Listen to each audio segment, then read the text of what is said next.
For today's DC Multiverse review, we are looking at the Mcfarlane Collector Edition Professor Pyg. Before I talk about the accessories and the figure, let's take a quick look at the data profile card. As you can see, there is this beautiful comic book artwork of Professor Pyg with his Dolotrons, as they're called. I wish he actually came with a chainsaw as an accessory as well. He does not, but that would have been cool. So there's the front side of the card.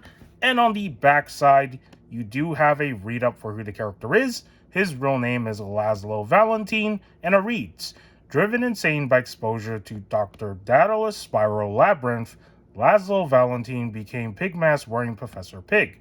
Pyg's exploits consisted of kidnapping unfortunate Gotham City citizens and performing bizarre surgeries on them before adding doll-faced masses that turned them into obedient minions called Dolotrons. A driven free spirit, Pyg frequently opens new clinics.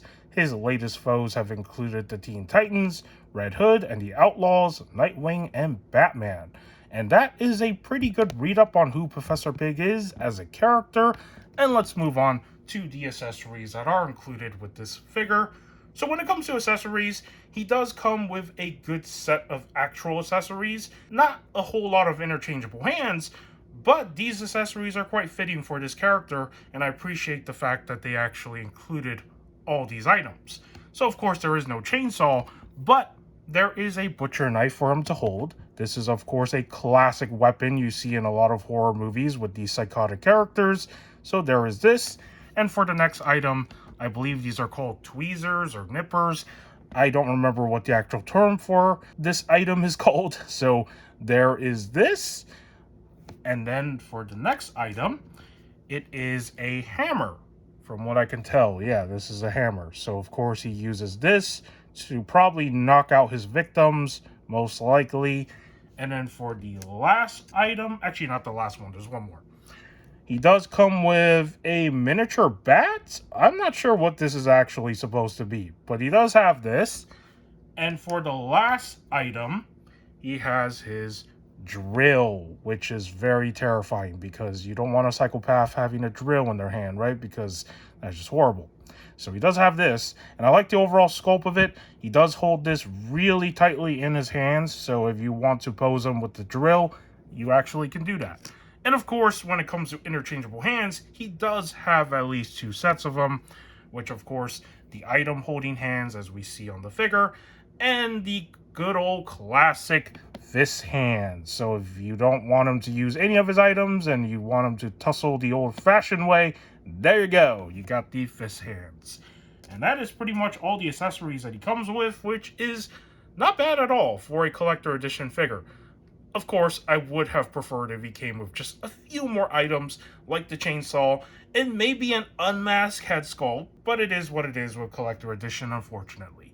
And for the last item that is included with this box and this figure, right?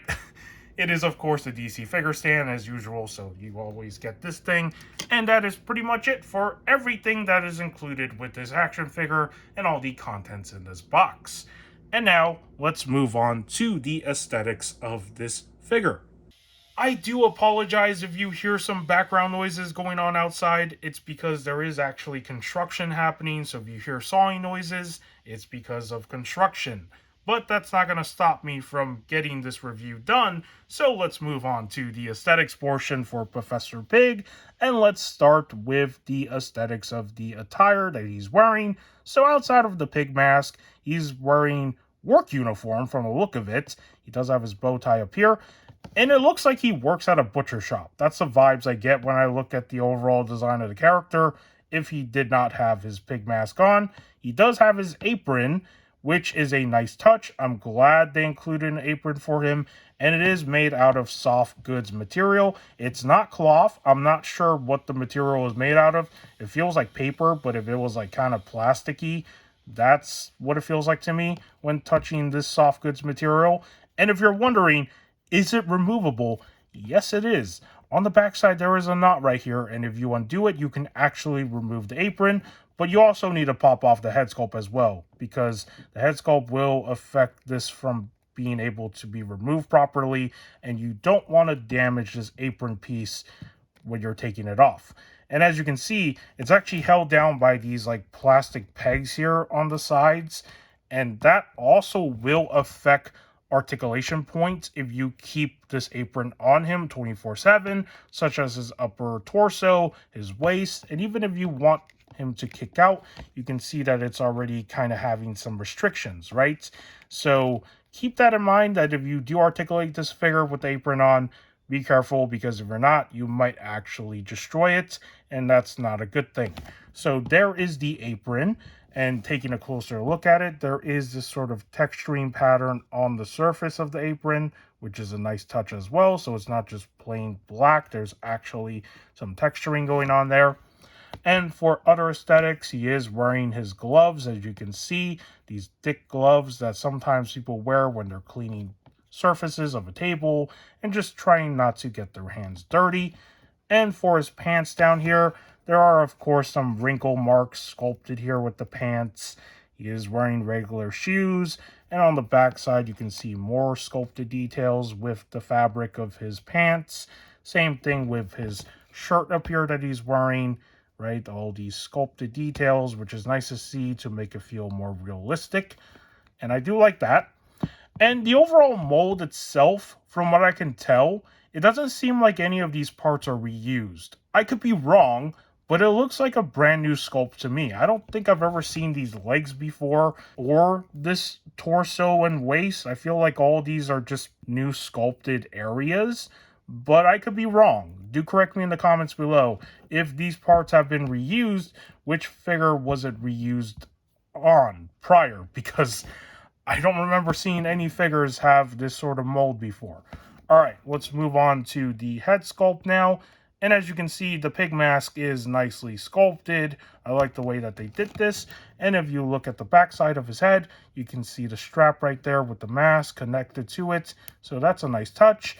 And again, I wish he had an unmasked head sculpt, because if you've seen what he looks like without the mask in the Arkham Knight video game after you complete the side mission and arrest him and take him to Gotham PD, he does kind of have a messed up looking face.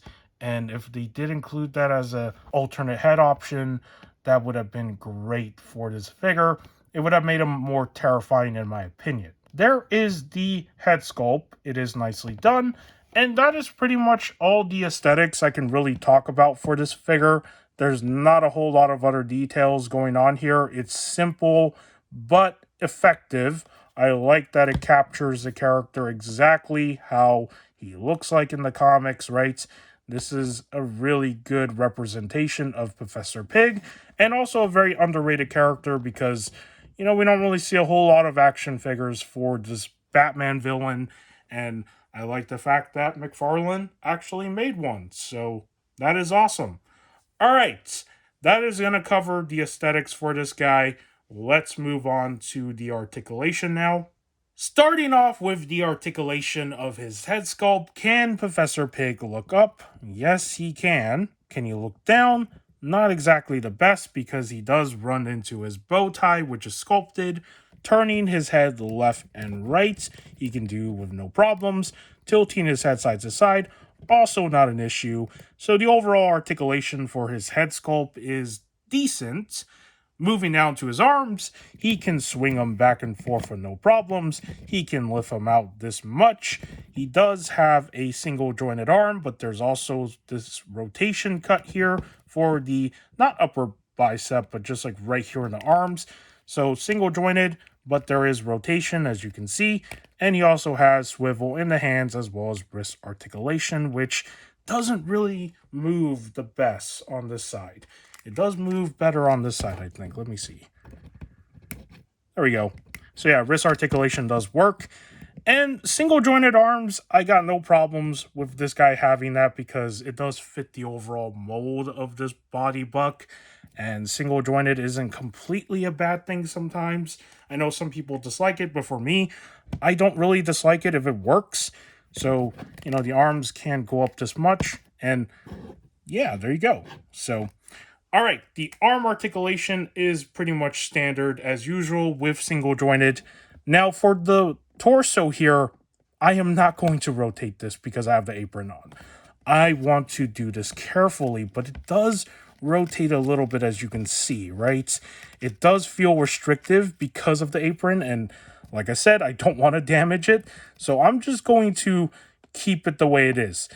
Just assume, as usual, that the upper torso can rotate because that's what it can do. The waist can rotate. And can it lean forward? It can lean forward a little bit, not the best. Can you lean back? Kinda. But again, you can see that there is some restrictions going on here because of the apron, and I do not want to force that. Moving down to the legs, let's start with the upper thigh swivels. Does he have any of that? No, he does not. Can he do the splits? Yes, he can, kinda. I'm trying to do this carefully because the apron is there. Okay, he can spread out his legs that much. That's not too bad, I suppose. And then kicking his legs out forward, you can see it's going to start wrinkling that piece, but that's as much as he can kick out with the apron on. Again, not going to put too much stress onto this soft goods material. And then for the legs, they do have a single joint to them, which does move. There we go. A little bit of movement there. And also, it does have a swivel. So, similar to the arms, it does have a swivel for a single joint. And then for his feet, he does have articulation, swivel, and toe articulation. So, that all works. And that's pretty much all the articulation for this guy. All right, before I get into comparisons, let me just show what Professor Pyg looks like with a few of his accessories equipped to him. So let's start with the drill. This is one of my favorite accessories for this figure. I like that he comes with a drill, and you can actually give this drill to other villains if you want to. And there you go. All you do is you just put it in his hand, and he actually holds it pretty nicely without having issues. And for the next accessory, here is the butcher knife. It goes into this hand. There you go. And yeah, he looks really menacing when he has his butcher knife and his drill equipped to him. Now for the other accessories, he does hold the hammer nicely in his hands without any issues because there is a grip there, and I accidentally hit the apron, which I didn't mean to because I don't want to damage the apron. But there you go. There is the hammer. Unfortunately, this bat weapon, whatever it is supposed to be, and this does not fit in those hands. They're not really meant to be held in these gripping hands, which is quite unfortunate because they don't have the same sort of thickness in the handles like the butcher knife and the hammer. So you're not going to really get him to be able to hold those, which is quite sad. But at least they are included. So if you want other characters to use those accessories, you could if they have the right gripping hands for them. But there he is with his accessories. And now we can get onto some comparisons. And let me just get him to stand because he doesn't want to stand right now. Let me just put him right there. And let's start with the first comparison. Of course, since he is a Batman villain, we got to have him next to Batman, right? So here he is next to the Hush 2 Batman, which we looked at recently. And this does work. So if you want the Hush 2 Batman to be the one chasing after him in some sort of scene, or have the two of them duking it out on the shelf, this does work, in my opinion. But you can use other Batmans if you have other Batmans. It doesn't have to be the Hush 2 version, but there's the first comparison. And of course, his other foe that he fights is the Teen Titans. And who's a member of the Teen Titans? We have Robin as one of the members of the Teen Titans. And there you go. He fights Robin too, I guess. Well, it said Nightwing, but yeah, Robin's part of the Teen Titans. So there is that comparison. And for another comparison, here he is next to another villain that is not a Gotham villain, but we have Mirror Master, who I looked at recently, right? It was only like a few days ago, I believe, that the review dropped. And for the last comparison, here he is next to Failsafe, who is taller than him.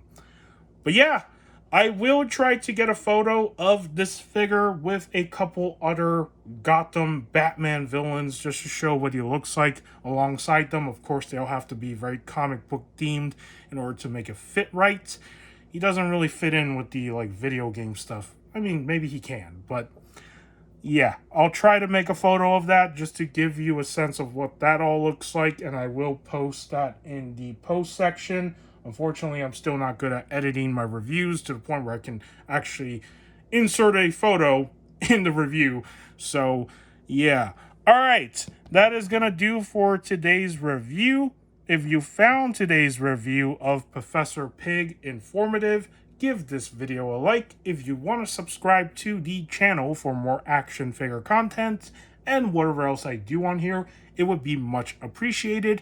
And with that said, take care, and I will see you in the next video.